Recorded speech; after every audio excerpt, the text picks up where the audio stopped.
Pendant près d'une décennie, Justin Trudeau a été le visage de la politique canadienne. Son programme progressiste et son charisme juvénile ont permis au Parti libéral de remporter une victoire écrasante en 2015 et de conserver le pouvoir pendant 3 mandats consécutifs. Mais au fil du temps, les scandales, l'inflation et la lassitude politique croissante ont érodé la confiance du public. Même au sein de son propre parti, des voix ont commencé à remettre en question son leadership. L'image des libéraux était devenue usée et vulnérable. Lorsque Trudeau a finalement quitté ses fonctions, le pays se trouvait à la croisée des chemins. Qui allait prendre la relève des libéraux? Au lieu d'un politicien traditionnel, le parti a choisi Mark Carney, un homme qui n'avait jamais remporté d'élection, n'occupait aucun siège parlementaire et n'avait aucune expérience de la politique de détail. Mais ce qui manquait à Carney en matière d'expérience politique, il le compensait largement par un parcours international extraordinaire. Mark Carney n'est pas étranger aux crises. En tant que gouverneur de la Banque du Canada, il a été largement reconnu pour avoir permis au pays de traverser la crise financière mondiale de 2008 avec un minimum de dommages.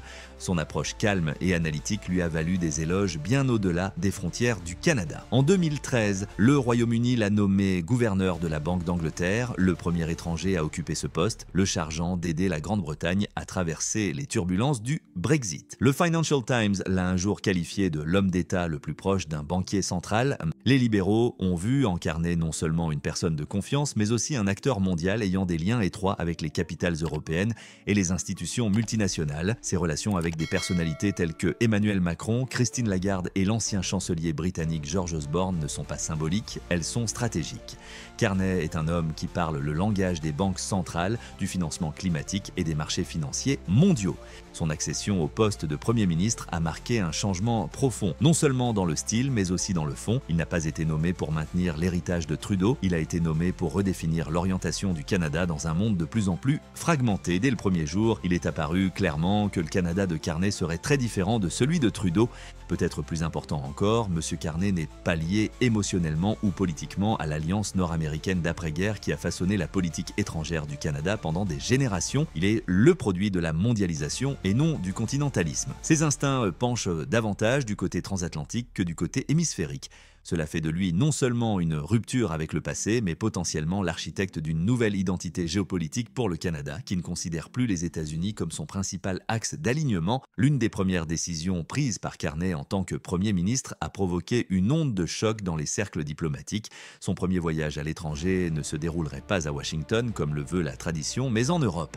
Dans un geste à la fois inédit et incontestablement symbolique, Carney a choisi de commencer son mandat par des visites à Paris et à Londres. À Paris, Carney a été chaleureusement accueilli par le président Emmanuel Macron, qui l'a salué non seulement en tant que chef du gouvernement, mais aussi en tant que vieil allié. Macron a fait l'éloge de Carney en le qualifiant d'homme engagé envers son pays et qui comprend la destinée de l'Europe. Les deux hommes auraient discuté d'intégration économique, de financement de la lutte contre le changement climatique et de coopération en matière de défense commune. C'était une rencontre de valeurs partagées et de visions stratégiques alignées. De là, Carney s'est rendu à Londres, où il a rencontré le Premier ministre Keir Starmer et le roi Charles III, s'il ne s'agissait pas de plaisanteries protocolaires, mais d'affirmation d'une nouvelle posture stratégique. Carney a profité de l'occasion pour renforcer l'intérêt du Canada pour la sécurité européenne, la résilience économique et les partenariats industriels transatlantiques. Et les observateurs de The Guardian et de Politico Europe ont noté la chaleur et la familiarité remarquables entre Carney et les responsables britanniques,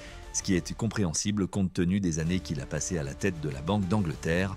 La maîtrise de l'anglais et du français de Carney a encore renforcé sa position de figure de liaison entre l'Amérique du Nord et l'Europe, mais surtout, il a clairement défendu une nouvelle thèse géopolitique. Le Canada doit dépasser sa dépendance traditionnelle vis-à-vis des États-Unis et établir des relations durables et de haut niveau avec les principales puissances européennes. Historiquement, aucun Premier ministre canadien n'a fait de l'Europe sa première destination diplomatique. La norme a toujours été un voyage à Washington, souvent quelques jours après la prestation de serment. Cette déviation n'était pas accidentelle, elle était délibérée. Carney signalait que la relation transatlantique et non continentale définirait son programme de politique étrangère.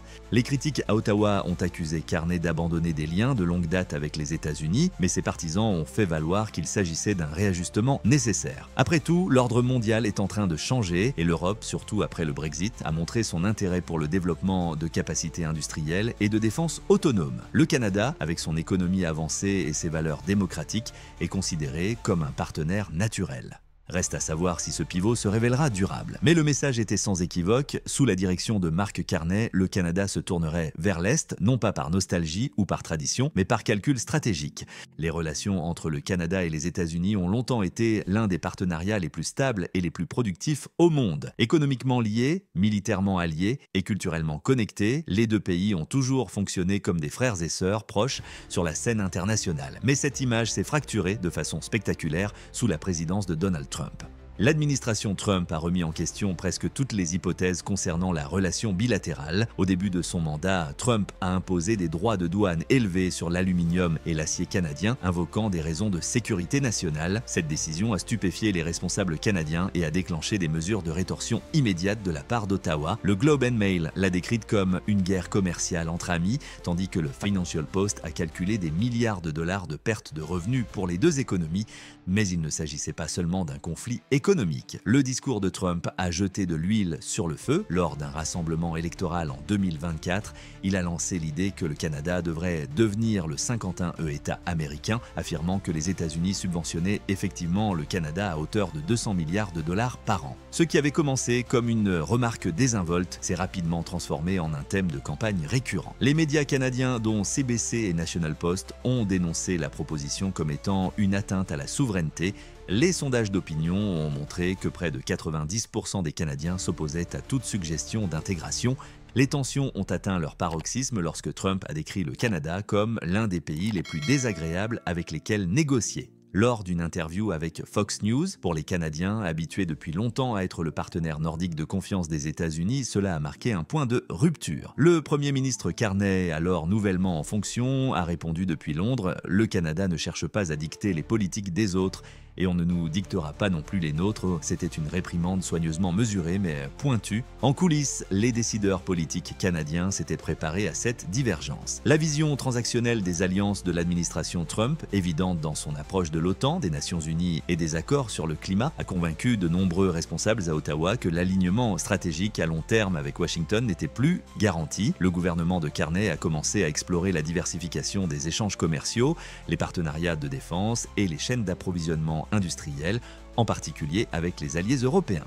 Mais les implications vont plus loin que les changements de politique. Ce qui est en jeu, c'est la confiance. Pendant des décennies, la planification de la défense, la coordination du renseignement et la politique étrangère du Canada ont été fondées sur l'hypothèse de la stabilité américaine. L'imprévisibilité de Trump a brisé ce fondement. Même les entreprises canadiennes de défense comme Bombardier ont averti que la dépendance excessive à l'égard des marchés publics militaires américains devenait un handicap stratégique. Dans ce contexte, le pivot de Carney vers l'Europe n'est pas seulement une question de nouvelles opportunités, c'est aussi une protection contre la future volatilité américaine. Sa vision est celle d'un Canada qui conserve ses liens avec Washington mais refuse d'en être l'otage. L'ère de la dépendance aveugle est révolue. Alors que la guerre en Ukraine entrait dans sa 3e année, l'OTAN se trouvait de plus en plus limitée par des divisions internes et des niveaux d'engagement inégaux entre les États membres. Si Washington restait un fournisseur essentiel d'armes et de renseignements, une fatigue notable s'était glissée dans son approche. Beaucoup en Europe ont commencé à reconnaître que le leadership américain, bien que toujours dominant, ne pouvait plus être le seul garant de la sécurité européenne.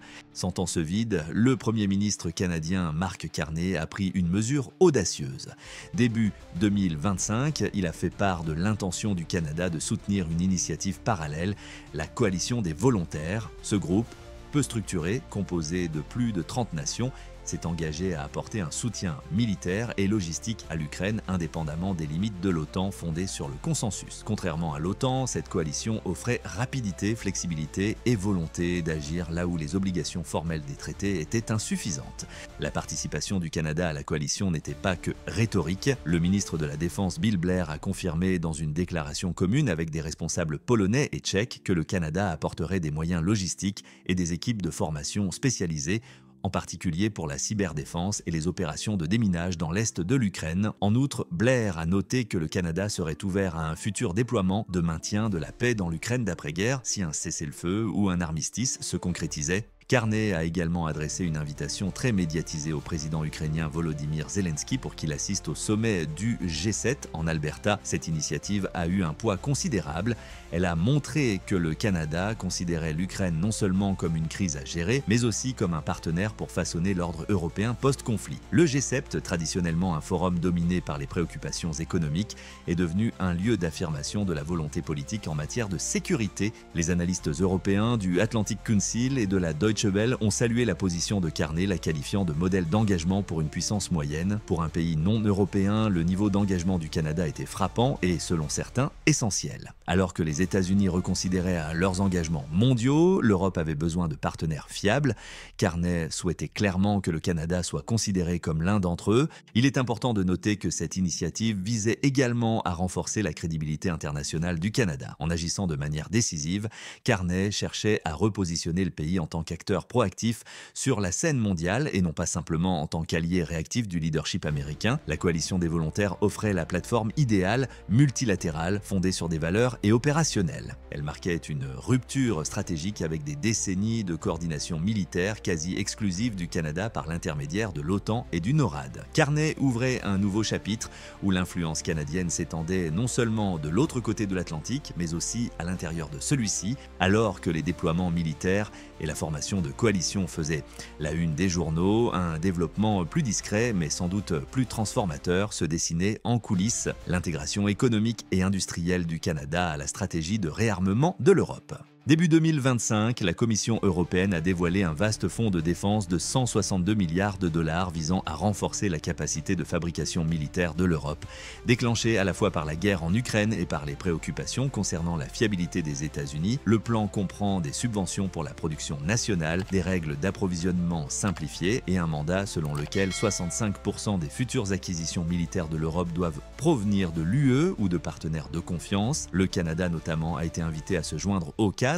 Mark Carney a immédiatement reconnu l'opportunité. Il a envoyé des émissaires du commerce et de la défense à Bruxelles, Paris et Stockholm pour étudier comment les entreprises canadiennes pourraient lui fournir des composants essentiels, en particulier dans les domaines de l'aérospatial, des systèmes radars et des communications. La base industrielle avancée du Canada, en particulier à Montréal et en Ontario, le rend bien adapté à ce rôle. L'une des avancées majeures a été les discussions sur la production conjointe de l'avion de chasse Saab Gripen, alors qu'il avait été initialement écarté au profit du F-35. Le Gripen suédois est maintenant de nouveau sur la table, notamment en raison de sa compatibilité avec les systèmes européens et de son offre d'assembler des unités sur le sol canadien. La proposition de Saab inclut un transfert de technologie complet et une autonomie de maintenance, des caractéristiques que le programme F-35 ne garantit pas. Monsieur Carney lui-même a vanté ce partenariat lors de sa visite à Paris, le décrivant comme un alignement industriel stratégique et pas seulement une décision d'approvisionnement. Ces remarques faisaient écho à des sentiments similaires de la part de dirigeants européens tels que le président français Emmanuel Macron et la présidente de la Commission européenne Ursula von der Leyen, qui ont tous deux souligné la nécessité de se dissocier des chaînes d'approvisionnement américaines en matière de défense. Au-delà des avions de chasse, les fabricants canadiens sont également en pourparlers pour coproduire des systèmes de guidage de missiles, des capteurs radars et des réseaux de communication sur le champ de bataille. Bombardier, KE et d'autres entreprises de premier plan ont exprimé leur intérêt pour la création de co-entreprises avec des groupes de défense européens tels que Thales, Saab et Leonardo. L'attrait pour l'Europe réside dans les normes élevées du Canada, l'interopérabilité avec l'OTAN et la fiabilité politique. Pour le Canada, l'avantage est la diversification économique et un meilleur contrôle des actifs de défense nationale. Actuellement, plus de 80% des achats militaires canadiens dépendent d'entreprises américaines, une vulnérabilité que M. Carney a qualifiée de stratégiquement insoutenable. En liant plus étroitement son avenir industriel à l'Europe, le Canada couvre ses arrières tout en créant des emplois et en stimulant l'innovation nationale. Le réalignement de la défense ne concerne plus seulement les alliances, mais aussi les chaînes de valeur. Et le gouvernement de M. Carney parie que la sécurité à long terme dépendra autant de qui fabrique les armes que de qui les utilise. L'une des décisions les plus controversées auxquelles le nouveau gouvernement de Justin Trudeau a été confronté concernait le statut de l'accord de 13,3 milliards de dollars conclu par le Canada avec Lockheed Martin pour l'achat de 88 avions de chasse F-35, initialement salué comme une étape importante de la modernisation de l'aviation royale canadienne. Cet accord est devenu un point de friction dans le cadre du réalignement plus large de la politique étrangère du pays. En mars 2025, le Premier ministre Justin Trudeau a ordonné un réexamen complet du contrat. S'exprimant à Londres, il a déclaré sans ambages « Nous devons diversifier nos achats de défense. La dépendance excessive à l'égard d'un seul fournisseur étranger, en particulier s'il est soumis à des cycles politiques imprévisibles, n'est pas dans l'intérêt national du Canada. » Cette déclaration a été largement interprétée comme une critique voilée de Washington et de son changement de position en matière de défense sous Donald Trump. Le ministre de la Défense, Bill Blair, a soutenu cette décision, invoquant à la fois des préoccupations budgétaires et un risque stratégique. À ce jour, le Canada a déjà payé 16 des 88 avions, dont la livraison est prévue en 2026, mais l'escalade des coûts du programme, combinée au doute sur la stabilité politique future des États-Unis, a incité le gouvernement à envisager d'autres solutions. La principale de ces alternatives est le Saab Gripen E, un avion de combat multirôle suédois qui s'est classé deuxième lors de l'évaluation initiale du Canada. Le Gripen offre plusieurs avantages,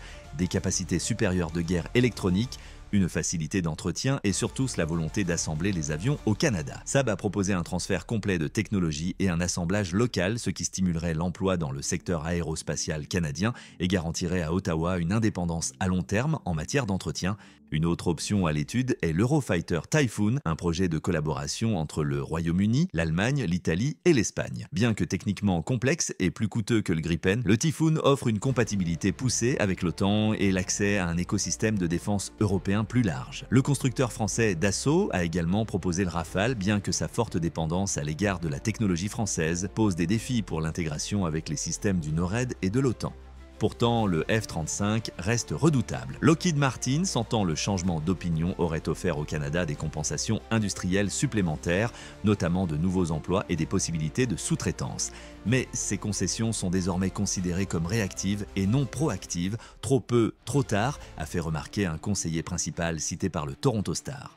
Les entreprises canadiennes de défense, telles que Bombardier, observent également la situation avec inquiétude. Bien qu'elles soutiennent l'assemblage national, elles craignent des représailles de la part de Washington. Environ 60% des revenus de Bombardier proviennent des États-Unis et la chaîne d'approvisionnement de l'entreprise compte près de 800 sous-traitants américains. Un revirement soudain par rapport au F-35 pourrait mettre en péril ces relations. Sur le plan logistique, l'abandon d'un modèle de flotte unique sera coûteux, formation, pièces détachées, infrastructures. Tout devrait être adapté pour prendre en charge des types d'avions mixtes. L'aviation royale canadienne a toujours résisté à de tels changements. Néanmoins, l'administration Carney semble disposée à absorber ces coûts pour assurer sa souveraineté à long terme. L'examen de l'accord sur le F-35 n'est pas terminé, mais son orientation est claire. Le Canada veut des options. Pour la première fois depuis des décennies, il est prêt à dire non à l'exportation militaire la plus prisée de Washington. Le virage pris par le Canada sous le Premier ministre Mark Carney n'est pas seulement symbolique. Il reflète une profonde réévaluation stratégique du rôle du pays dans un monde en mutation rapide. L'ancien modèle dans lequel le Canada était un partenaire subalterne des États-Unis n'est plus tenable face à l'incertitude géopolitique, à la coercition économique et à la volatilité stratégique de Washington. Mais cela signifie-t-il que le Canada rompt ses liens avec son plus proche voisin? La réponse est plus nuancée. Si le ton de la relation a indéniablement changé, l'intégration économique, culturelle et militaire entre les deux nations reste immense. En 2024, le commerce bilatéral entre le Canada et les États-Unis a dépassé les 950 milliards de dollars, selon Statistique Canada, un chiffre près de 10 fois supérieur au commerce du Canada avec l'ensemble de l'Union européenne. De plus, des institutions telles que le NORAD et l'alliance de renseignement Five Eyes continuent de lier le Canada et les États-Unis dans des questions essentielles de sécurité nationale. Ce ne sont pas des partenariats qui peuvent être facilement dénoués et il n'y a pas de volonté politique de part et d'autre pour le faire. M. Carney l'a lui-même reconnu. « Nous ne nous éloignons pas des États-Unis », a-t-il déclaré à CBC News, mais nous nous assurons d'avoir des choix et que notre souveraineté ne soit jamais conditionnée par une seule relation. En substance, le Canada se protège, le pays préserve ses liens profonds avec Washington tout en construisant activement des alternatives aux économiques, diplomatiques et militaires en Europe. Il s'agit d'une stratégie classique de puissance moyenne visant à maximiser la flexibilité tout en minimisant la vulnérabilité. Cela dit, le changement psychologique ne doit pas être sous-estimé. Pendant des décennies, la politique étrangère canadienne a été ancrée dans une forme de continentalisme bénin. L'approche de M. Carney rompt avec ce modèle. Il considère le Canada non seulement comme le voisin de l'Amérique, mais comme une démocratie d'importance mondiale tournée vers l'Atlantique et dotée d'un poids indépendant. Les enjeux sont importants. Si l'Europe parvient à construire un bloc économique et de défense solide avec la participation du Canada, Ottawa pourrait se retrouver moins dépendante des humeurs américaines et plus autonome sur la scène mondiale. Mais si ce pivot n'est pas exécuté avec soin, le Canada pourrait se retrouver isolé, pris entre deux géants, mais ne bénéficiant de la confiance d'aucun d'eux. La question du timing se pose également de plus en plus. Si Donald Trump revient à la Maison-Blanche en 2025, le Canada pourrait faire face à de nouvelles pressions pour s'aligner ou risquer des représailles, que ce soit par le biais de droits de douane, de sanctions ou d'une coopération restreinte en matière de défense. D'un autre côté, des États-Unis divisés ou repliés sur eux-mêmes pourraient donner au Canada plus de marge de manœuvre que jamais. Pour l'Europe, l'implication du Canada offre à la fois une profondeur industrielle et une validation symbolique. C'est le signe que le centre de gravité de l'Occident pourrait se déplacer progressivement, passant d'un modèle dominé par les États-Unis à un cadre plus distribué de coopération transatlantique. Mais un tel changement exigera de la résilience, une coordination à long terme et la reconnaissance que le pouvoir ne découle plus d'une seule capitale. En termes géopolitiques, le Canada n'est plus un partenaire silencieux, il se positionne comme un acteur souverain avec ses propres calculs, alliés et ambitions. Les États-Unis sont peut-être toujours une pierre angulaire, mais ils ne sont plus la fondation entière. Alors, le Canada dit-il vraiment adieu aux États-Unis? Pas tout à fait, mais il construit une nouvelle porte et apprend à la franchir.